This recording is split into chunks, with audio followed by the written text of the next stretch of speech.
તો વિદ્યાર્થી મિત્રો, આપણે હવે શરૂ કરવા જઈ રહ્યા છીએ ચેપ્ટર નંબર 8 ત્રિકોણમિતિનો પરિચય. આ ચેપ્ટર આપણે ધોરણ 10ની પહેલાં 1 થી 9 ધોરણની અંદર ક્યાંય પણ આનો કોઈ ઉલ્લેખ જોયો નથી. આ સૌ પ્રથમ વખત જ ધોરણ 10ની અંદર આવે છે. જે વિદ્યાર્થીઓ સાયન્સ કરવાના હશે, મેથ્સ વિશે રાખી અથવા તો બીજો કોઈ પણ વિજ્ઞાન આવતું હશે, તો તેની અંદર આ ચેપ્ટરના જે સૂત્રો અત્યારે હું તમને શીખવાડવા જઈ રહ્યો છું તે અચૂકથી પૂછાશે અને આના આજ તમને ત્યાં આગળ ઉપયોગમાં આવશે. બીજું કે જે વિદ્યાર્થીઓ કોમર્સ કરશે અથવા તો આર્ટ્સ કરશે તે વિદ્યાર્થીઓને આ ચેપ્ટર ફરી ક્યારેય સામે આવશે નહીં. પણ અત્યારે હાલ 10મા ધોરણની અંદર તો ફરજિયાત આપણે આ ચેપ્ટર પૂછાવાનું છે અને આ ચેપ્ટર પૂછાય છે 6 ગુણની અંદર. આ ચેપ્ટરમાંથી 2 માર્કના 2 દાખલા તેમજ 2 MCQ ટાઈપ, એટલે કે સવાલનો જવાબ હોઈ શકે, વિકલ્પ હોઈ શકે અથવા તો ખરું ખોટું પૂછાઈ શકે છે. તો આ રીતે 6 માર્ક્સ વહેંચવામાં આવેલા છે. હવે ચેપ્ટર તરફ આગળ વધીએ તો ત્રિકોણમિતિનો પરિચય. ત્રિકોણમિતિ જેવી રીતે ભૂમિતિ આવે એ જ રીતે ત્રિકોણમિતિ. ત્રિકોણમિતિ ચેપ્ટર આખું જ કાટકોણ ત્રિકોણ પર આધાર રાખે છે. તો મેં અહીં એક કાટકોણ ત્રિકોણ દોર્યો જેનું નામ છે ત્રિકોણ A, B અને C, જેમાં ખૂણો B કયો છે? કાટખૂણો, જેનું માપ આપણને ખબર છે. જ્યારે ખૂણો A અને ખૂણો C એ B સિવાયના બાકીના 2 ખૂણા છે, જે બંને ખૂણાનું માપ આપણને ખબર નથી.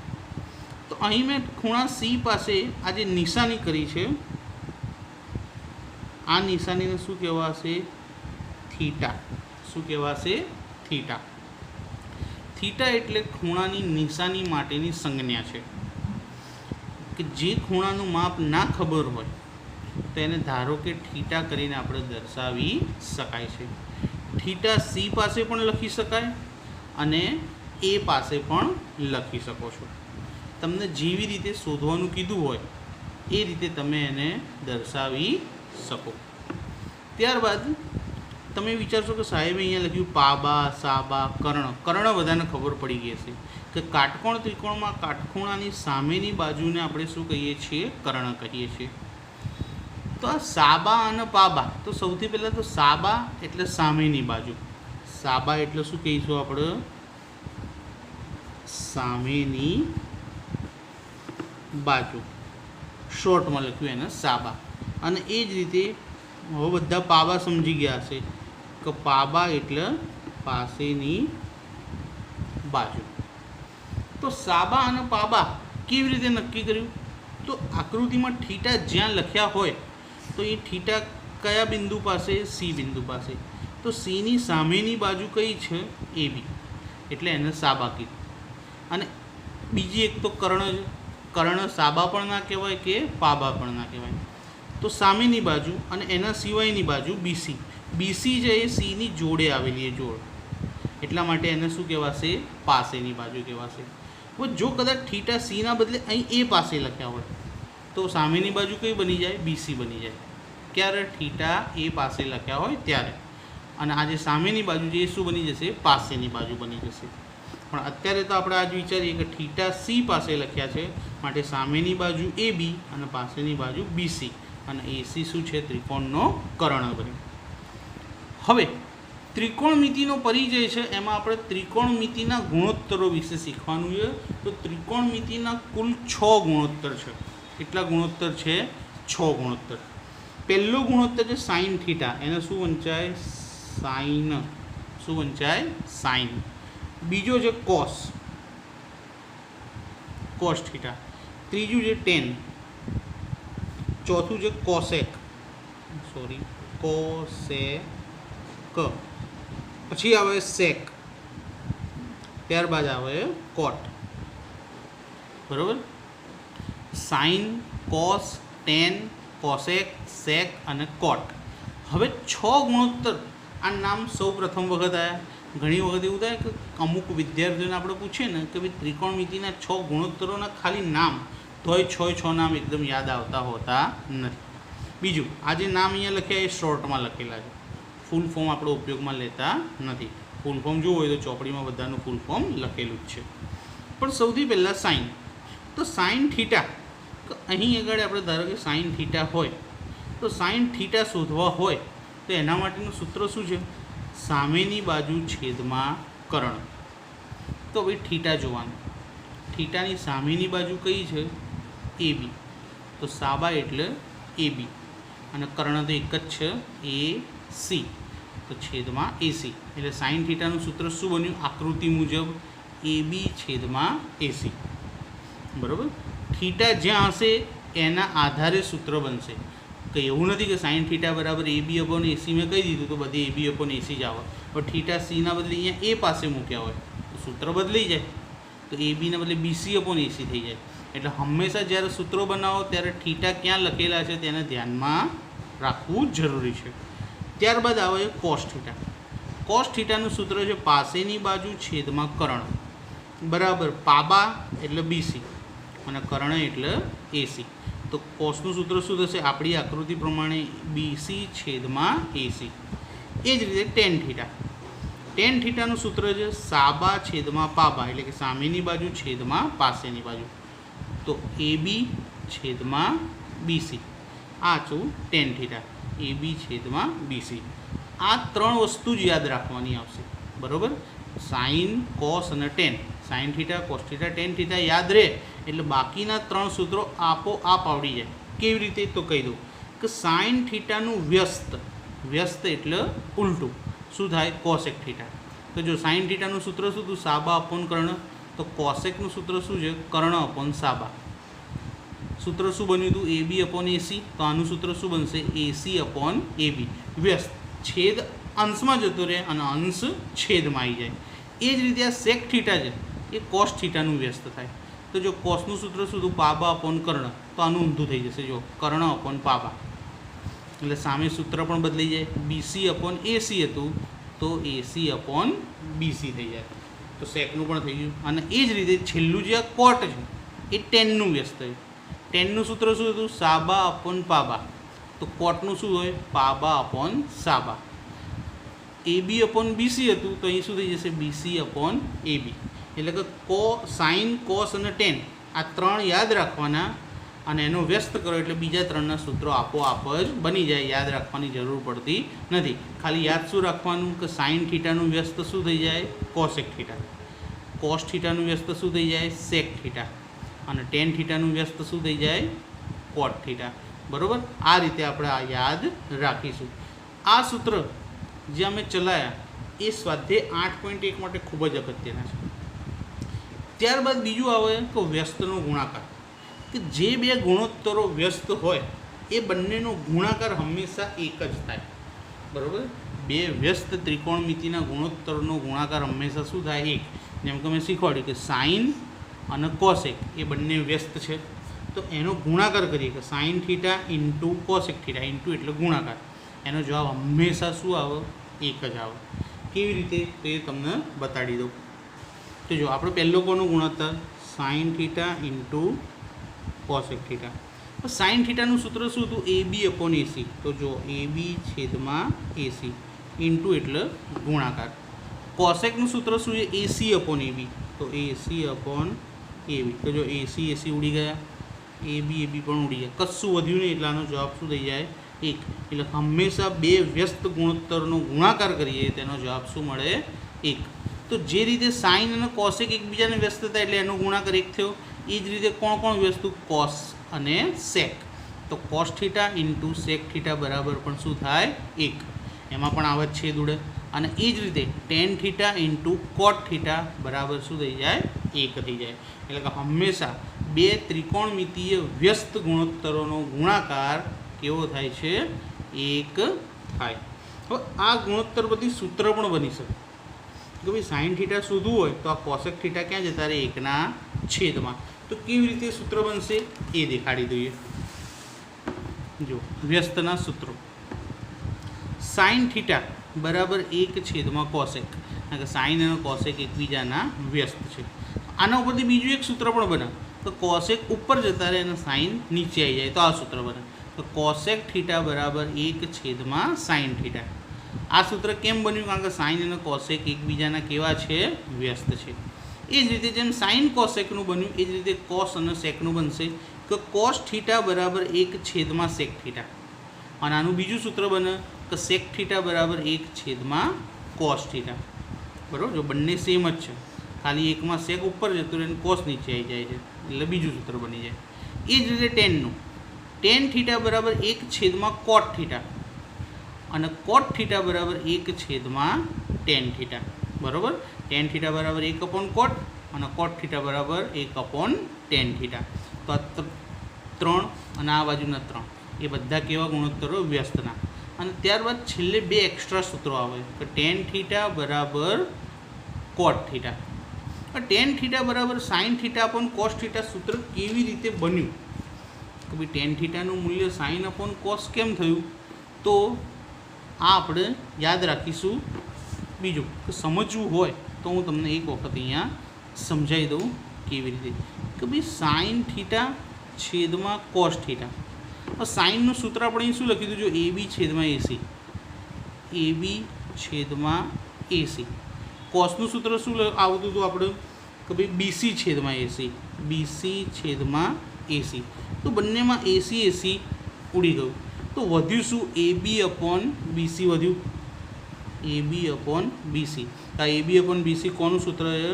ટેન થીટાનું. એટલા માટે ટેન થીટાનું સૂત્ર શું બને? સાઇન થીટા છેદમાં કોસ થીટા.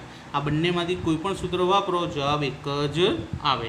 બરાબર, કોટ થીટા આપ્યું હોય તો પહેલું સૂત્ર મૂકવાનું, અને જો કોટ ના આપ્યું સાઇન કોસ ઉપરથી ટેન શોધવાનું હોય તો બીજું સૂત્ર મૂકવાનું. હવે એ જ રીતે ટેનનું વ્યસ્ત થાય કોટ તો સૂત્ર પણ ઊંધું થઈ જશે, છેદ ઉપર જતો રહેશે અને અંશ નીચે આવી જશે. તો કોટ થીટા બરાબર કોસ થીટા છેદમાં સાઇન થીટા. તો આ વ્યસ્તના સૂત્રો શીખી લીધા આપણે. વ્યસ્તના સૂત્રો શીખ્યા પછી ત્રિકોણમિતીય ગુણોત્તર નિત્યસમ. 3 નિત્યસમ છે. ત્રિકોણમિતિના કેટલા નિત્યસમ છે? આપણે ધ્યાનમાં 3 નિત્યસમ છે. ત્રિકોણમિતિના નિત્યસમ હું તમને અત્યારે શીખવાડું. એની અંદર સૌથી પહેલો નિત્યસમ કે જે સૌથી વધુ વખત દાખલાની અંદર ઉપયોગમાં લેવાય છે એ છે સાઇન સ્ક્વેર થીટા વત્તા કોસ સ્ક્વેર થીટા બરાબર 1. એટલે કે હંમેશા સાઇન સ્ક્વેર થીટા વત્તા કોસ સ્ક્વેર થીટાની કિંમત શું થાય? 1. બરાબર. અને આ સૂત્ર ઉપરથી બીજા 2 સૂત્ર બનાવી શકાય. કયા જુઓ કે ભાઈ સાઇન શોધવું હોય તો આ પ્લસ કોસ સ્ક્વેર થીટા છે એને સામે લઈ જઈએ તો કેવા થઈ જાય? પ્લસના માઇનસ. તો સૂત્ર આવું બને જુઓ કે સાઇન સ્ક્વેર થીટા બરાબર 1 - કોસ સ્ક્વેર થીટા. આ પ્લસ હતા, જમણી બાજુ લઈ ગયા તો માઇનસ થઈ ગયા. એ જ રીતે કોસના આગળ રહેવા દઈએ અને સાઇનને પાછળ લઈ જઈએ તો સાઇન પણ પ્લસનું શું થઈ જશે? માઇનસ. તો સાઇન સ્ક્વેરનું સૂત્ર બનશે 1 - કોસ સ્ક્વેર થીટા અને કોસ સ્ક્વેર થીટાનું સૂત્ર બનશે 1 - સાઇન સ્ક્વેર થીટા. આ નિત્યસમ નંબર 1 હતો અને એક નિત્યસમ પરથી બીજા 2 સૂત્રો આપણને મળે. હવે આપણે જોઈએ છે નિત્યસમ નંબર 2 કે sec square theta -tan square theta બરાબર 1. બરાબર, sec square theta -tan square theta બરાબર 1. આ બીજો નિત્યસમ છે. આ નિત્યસમમાં પણ 2 સૂત્ર બને કે ભાઈ આ -tan સ્ક્વેર થીટા અને જમણી બાજુ લઈએ તો માઇનસના શું થઈ જશે? પ્લસ. તો સેક સ્ક્વેર થીટા બરાબર 1 + tan સ્ક્વેર થીટા. અને એ જ રીતે જો ટેનનું સૂત્ર તમારે બનાવવું હોય તો ટેન તો માઇનસ છે એટલે એને જમણી બાજુ લઈ જાય તો પ્લસ થઈ જાય અને એકડાને કઈ બાજુ લાવવો પડે?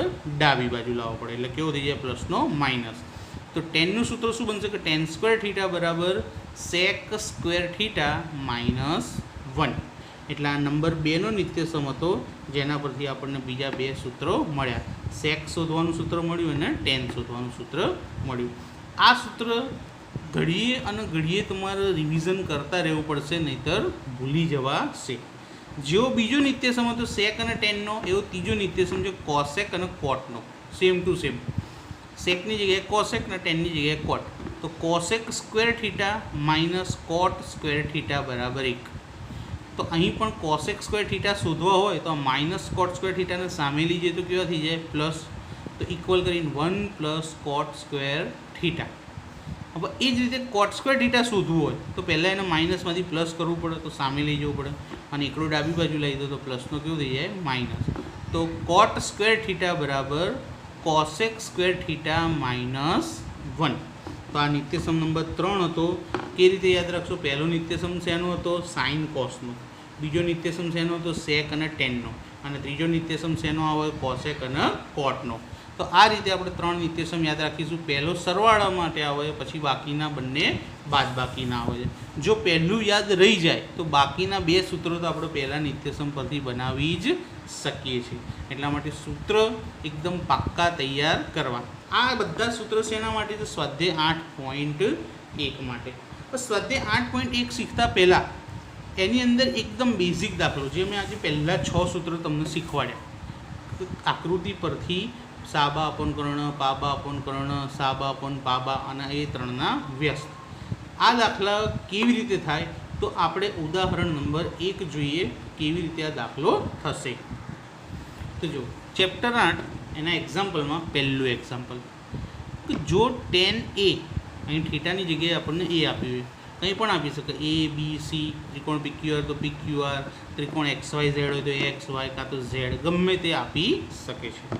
તો tan a બરાબર 4/3 હોય તો ખૂણા એના અન્ય ત્રિકોણમિતીય ગુણોત્તર શોધો.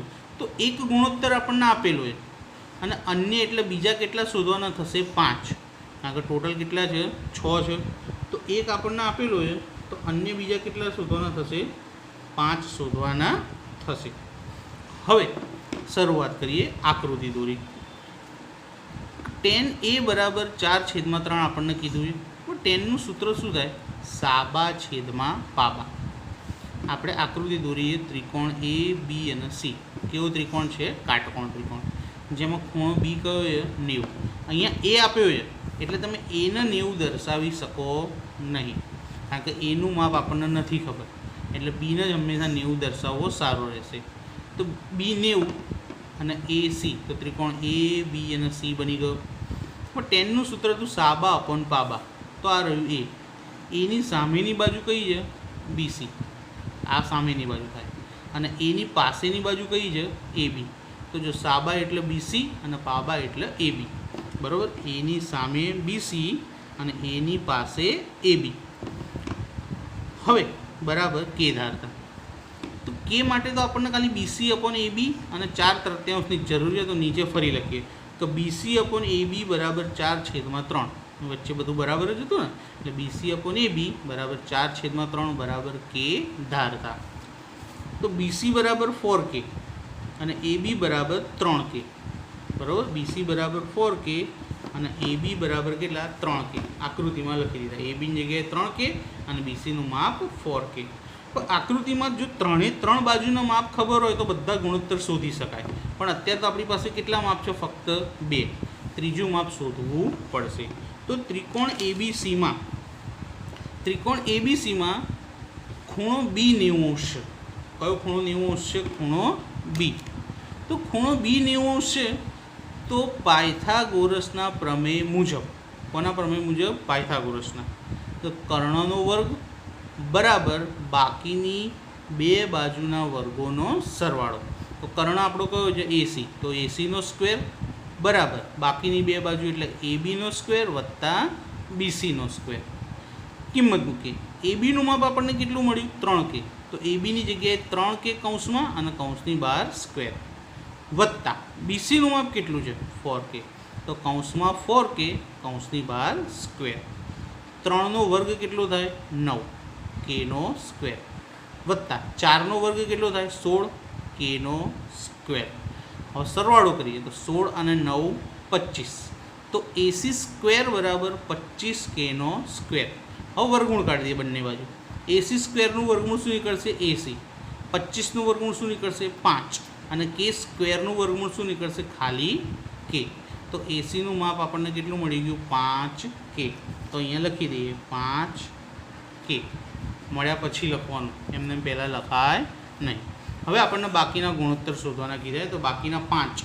તો પહેલાં સાઇન શોધીએ. તો સાઇન A બરાબર, સાઇનનું સૂત્ર શું હતું? સામેની બાજુ છેદમાં કર્ણ. તો આ રહ્યો A. એની સામેની બાજુ બીસી અને કર્ણ કયો છે એસી. તો જો બીસી અપોન એસી બરાબર બીસીનું માપ કેટલું હતું 4K, એસીનું માપ કેટલું હતું 5K. કેનો શું થઈ જાય છેદ ઉડી જાય. તો જવાબ શું મળ્યો 4/5 એટલે સાઇનનું માપ મળી ગયું. હવે એ રીતે કોસનું શોધીએ. કોસનું સૂત્ર શું હતું પાસેની બાજુ છેદમાં કર્ણ. હવે એની પાસેની બાજુ એટલે AB અને કર્ણ AC. તો AB છેદમાં AC. તો ABનું માપ 3K, ACનું માપ 5K. અહીંયા પણ કે શું થશે ઉડી જશે. તો 3/5 સાઇન અને કોસ મળી ગયા. હવે કોસેક કોનો વ્યસ્ત છે સાઇનનો. તો કોસેક એ બરાબર 1/sin. તો સાઇનનું ઊંધું થઈ જાય. સાઇનનું માપ કેટલું હોય તો 4/5. તો વ્યસ્ત થઈ જશે 5/4 કારણ કે સાઇન છેદમાં. એ જ રીતે હવે કોસેક પછી સેક શોધીએ. સેક કોનો વ્યસ્ત છે કોસનો. તો સેક એ બરાબર 1/cos.